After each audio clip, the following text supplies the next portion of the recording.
All right. All right. All right. All right. Here we are. Nice late night, early morning stream, depending on your point of view. So if you happen to be staying up late, well, maybe my voice will put you to sleep. All right. Here we go. Let's start with this. What's coming to made to order? I do kind of wish I could make to order some of the terrain that is currently available. Well, we've got the war wagon coming back. I've seen these on the tabletop before. So it's nice to see. It is very nice and nostalgic to see a lot of this stuff coming back. I think my buddy Brian might have had one of these. I think he, if I remember correctly, he mainly played Bretonia. But I think he did have some Empire stuff because, well, a lot of the Empire stuff was really crazy. All right. Man, old heroic scale sculpts. Look at the face of this horse. Look at it.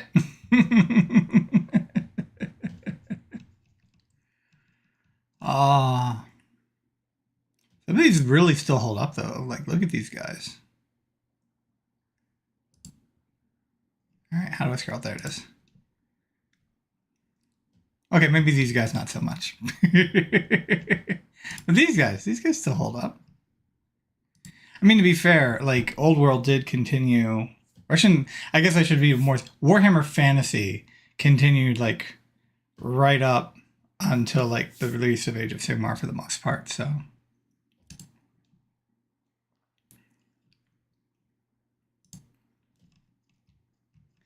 Yeah, it's nice to see some of these minis coming back. I do hope that they continue to do old sculpts made to order for collectors. It's just a relatively fun, simple thing they can do that, you know. By the way, this is like the least Blood Angel image in existence. This guy almost like, you know, the coldness and the way that the posing, he's almost a freaking world eater. And I mean, to be fair, like, the Blood Angels obviously were Khorne's first choice, but all right.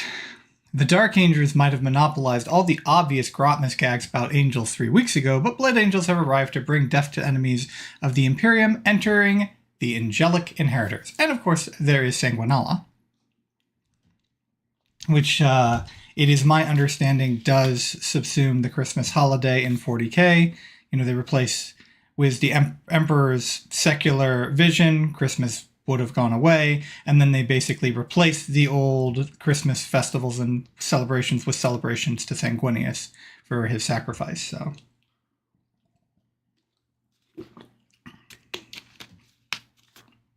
got a nice picture of the Blood Angels blowing away my beautiful new gaunts. Don't you hurt my boys! But still, like, this is the new Blood Angels captain is a really nice sculpt. Like, I know there were a lot of, like, complaints and consternation about new Blood Angels. In my opinion, not having actual bespoke Def Company was a mistake. But, like, some of the new sculpts and the new art for, like, the new head swaps and, like, the upgrade spurs are very nice.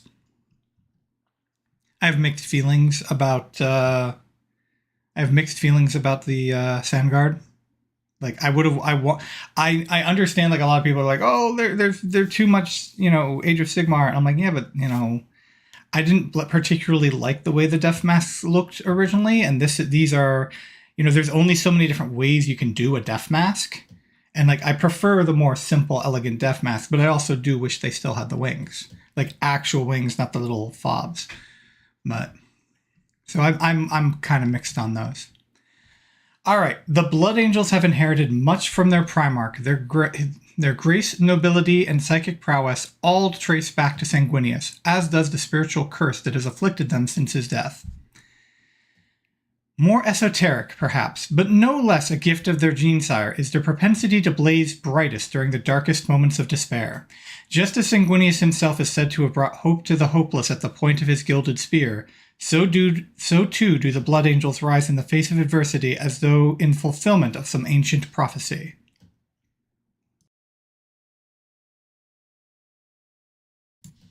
as foretold. At such times, the angelic and monstrous natures ever at war with Sanguinius' gene sons find an equilibrium. Icy calm in their ferocity, furious in their clarity, the warrior angels of Baal strike with unerring, unstoppable wrath to snatch victory from the bloody jaws of defeat. So the Sanguinor should be a part of this, because that's a whole part of like the Blood Angels Last Stand theme. So hopefully they've got something involving the Sanguinor in this. The legacy of the angel manifests itself in the form of 3 abilities. Blood Angels will choose 2 of these at the start of battle, and all of their character units will benefit. They might choose the power to fall back, shoot, and charge in the same turn, or reroll hit rolls and wound rolls of 1, or reroll advance and charge rolls. The Troubling Visions enhancement even lets a character unit benefit from all 3 legacy abilities for the equivalent of 1 battle round, while continuing the theme of cursed blessings the Blood Angels have inherited from Sanguinius. The detachment supports an aggressive playstyle with stratagems like Unto the Burning Skies, which send Blood Angels jump pack units back to strategic reserve, so we're going to have an uppy downy. The end of your opponent's dice phase, ready to send like Avenging Angels all over again. The Sanguinor can even do this with engagement range of enemy units, making him a terrifying foe. So we're going to get at least a little... Looks like it's going to be stratagem, although he is a character, and it looks like these do benefit characters. But it looks like he will also get a little bit of stratagem support. And tomorrow brings detachment for players who like their big shiny toys. It is the Tau Empire. So we got Tau tomorrow. All right. Angelic Inheritors.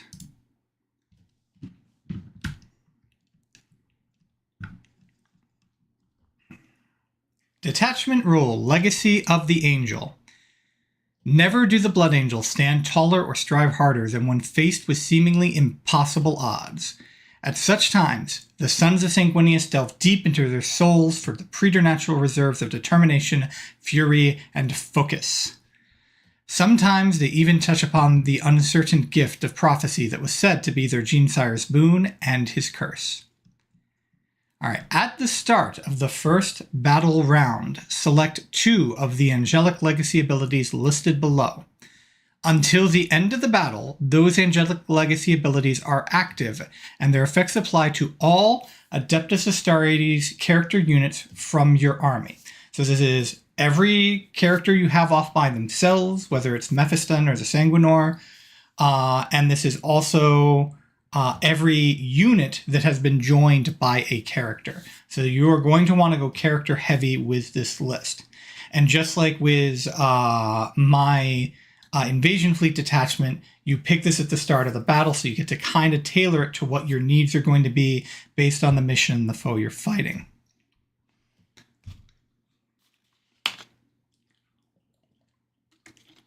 But unlike my detachment, you get to choose 2. It just affects fewer units. So we have Sanguinary Grace. This unit is eligible to shoot and declare a charge in a turn in which it fell back. Awesome. Carmine Wrath. Each time a model in this unit makes an attack, reroll a hit roll of 1 and reroll a wound roll of 1. Also awesome. And their appointed hour. You can reroll advance and charge rolls made for this unit. Very good.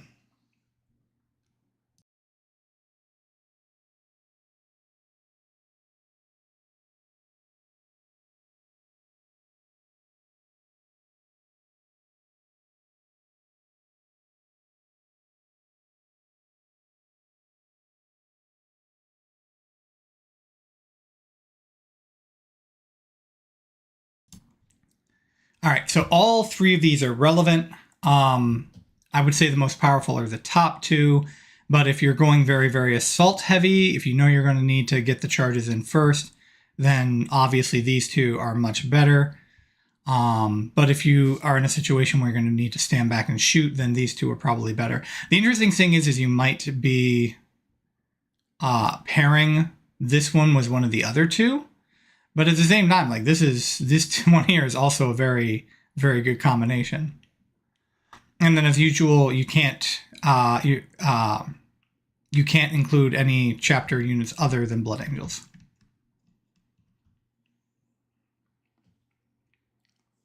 Still have a little bit of granola in my teeth. Oh well. All right, Prescient Flash. This is apparently a short one. A flash of foresight clarifies and clarity sings through this warrior's blood and guides his step in battle. 20 points. Models in the Bears unit have Scout 6. Fantastic. Just being able to pick a unit with a character and say, bam, you have Scout 6 and you get to move at the start of the game. Fantastic. Or move after deployment, I should say. All right. Troubling visions, 15 points. In the long run, these strange and intrusive visions of bloodshed bode terrible ill for this champion of the Blood Angels. In this instance, though, they bring him closer than ever to the glory of his gene sire. Once per battle, in your command phase, the bearer can use this enhancement. When it does, until the start of your next command phase, all angelic legacy abilities are active for the bearer's unit instead of only 2 of them. And this is 15 points. Normally, anytime you have an enhancement that interacts like this with your detachment rule, you normally always want to take it. However, you're only getting an additional ability. Now, whatever ability you're getting is powerful, but you're also only getting it for 1 turn. Still, it's 15 points. So, while I don't think this is auto-include, I do think it is a good buff to take. So, right off we're off to a good start, that's for sure. I mean, I definitely pay 15 points for any one of these for a unit. I'm just not sure I would pay 15 points for one command phase, for one effective battle round. We need to come up with a term. So we have the term battle round, and then we need to come up with a term for command phase to command phase. Blazing Icon, 20 points. What was before merely a decorative blood drop pendant now shines with seemingly miraculous light as bright as any star. The foe are forced to avert their gaze from its wrathful magnificence. So this is an infantry character only, so you cannot put this on. Do they still have a character Dreadnought? I think they might still have a character. I know the Libby Dread is gone, but... enemy units cannot use the Fire Overwatch stratagem to shoot at the bearer's unit. We're seeing that. We're seeing these little nerfs to Fire Overwatch, so... which is good. Fire Overwatch is still very powerful.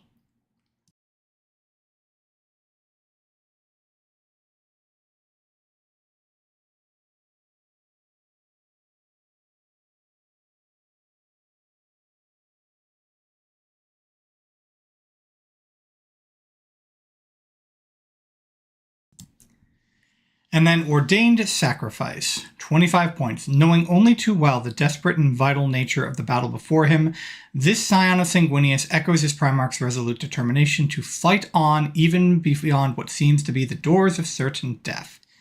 And this is any of your characters. The first time the bearer is destroyed, roll 1d6 at the end of the phase. On a 2+, set the bearer back up on the battlefield as close as possible to where it was destroyed and not within engagement range of 1 or more enemy units with 3 wounds remaining. They're not full wounds, but 3 wounds is still pretty good for most of the characters. Because you get like a lot of 4-wound captains and lilies and stuff like that. So yeah, so this is a pretty good enhancement section. This is a really good army roll, really good enhancement section. Let's see what the strats bring. All right, Armor of Contempt. Is it the new wording? Yeah, until the end of the phase. No, it doesn't look like it's the new wording. It is not the new wording on Armor of Contempt. They failed. Bad. Bad, G-Dub. Bad. Okay, either way, Armor of Contempt is still good.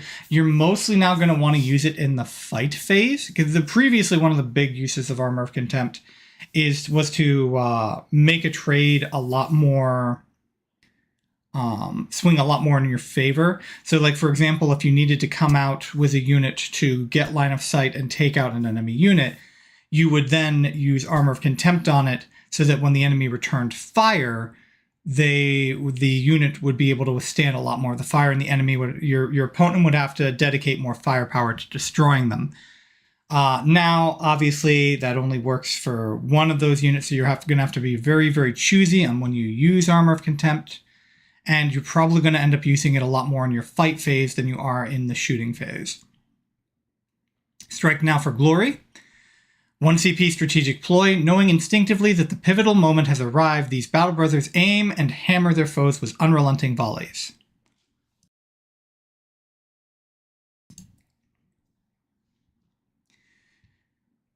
Use in your shooting phase, 1 unit from your army that has not been selected to shoot. Until the end of the phase, ranged weapons equipped by the model in your unit have sustained hits 1.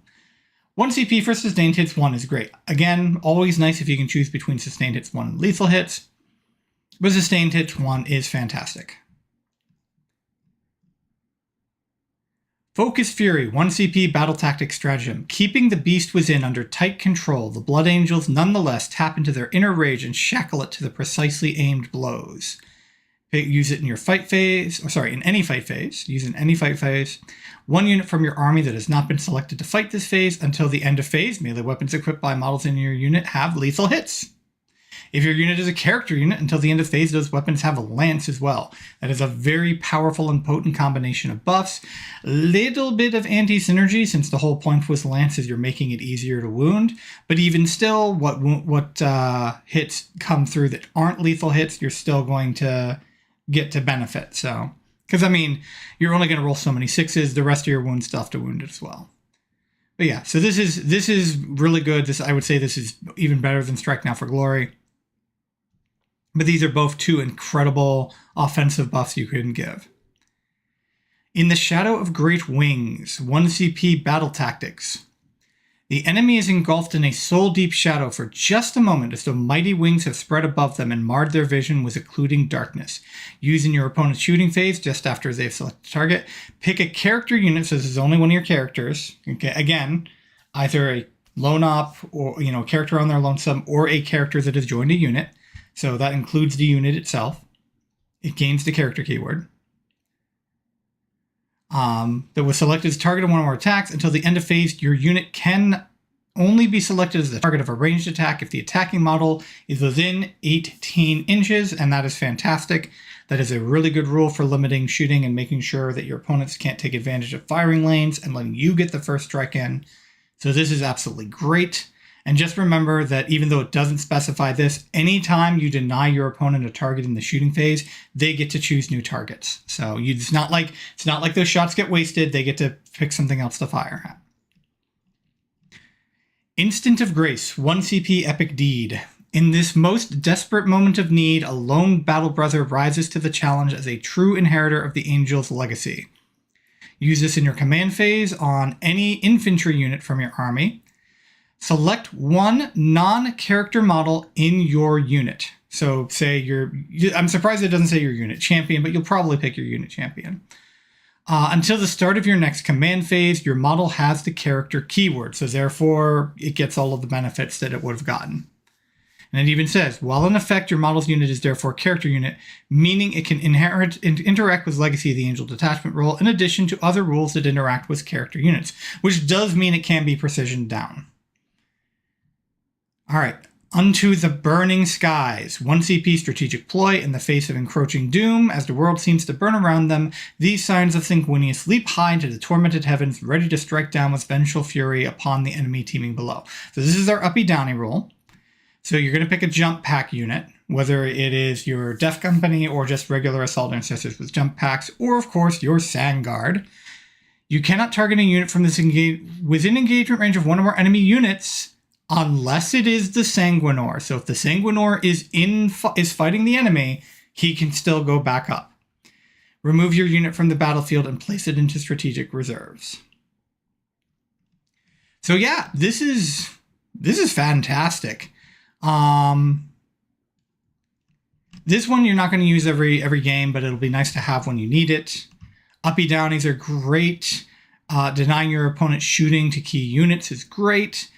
2 relevant combat buffs is great, especially with the fact that you're re-rolling your advance and your charge rolls potentially, or you've got fallback and shoot and charge. So you fall back and then you can focus fury and get lance on the charge and the strike back.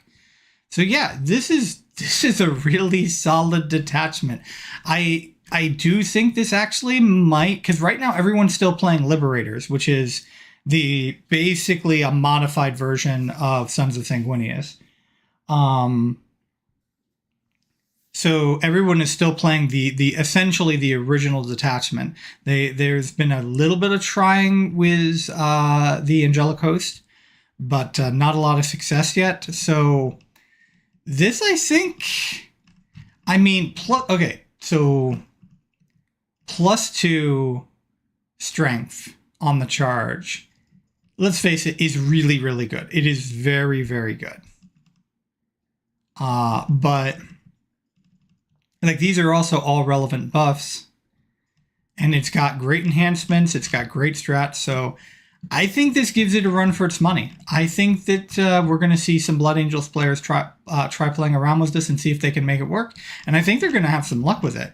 Now, I have actually finished all of my perusal, and I do think Blood Angels are going to be... They're probably mostly going to stay put. I think they're still going to be a relatively competitive... yeah, Mephiston got a bit of a nerf. Who else got nerfed? It was Mephiston. I can't remember who else got nerfed. But Mephiston was already undercosted to begin with, and Sanguinary Guard went down. I'm gonna let that just sit and think in for a moment. Sanguinary Guard,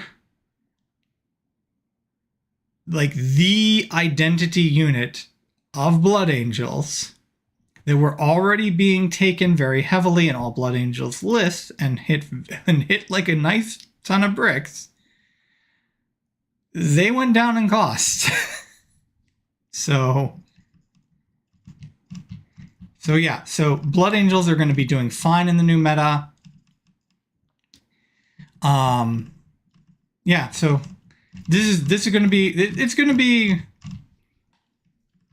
be a good meta to be a Son of Sanguinius. Was this in their pool now as well? So I think that's where I'm going to leave it.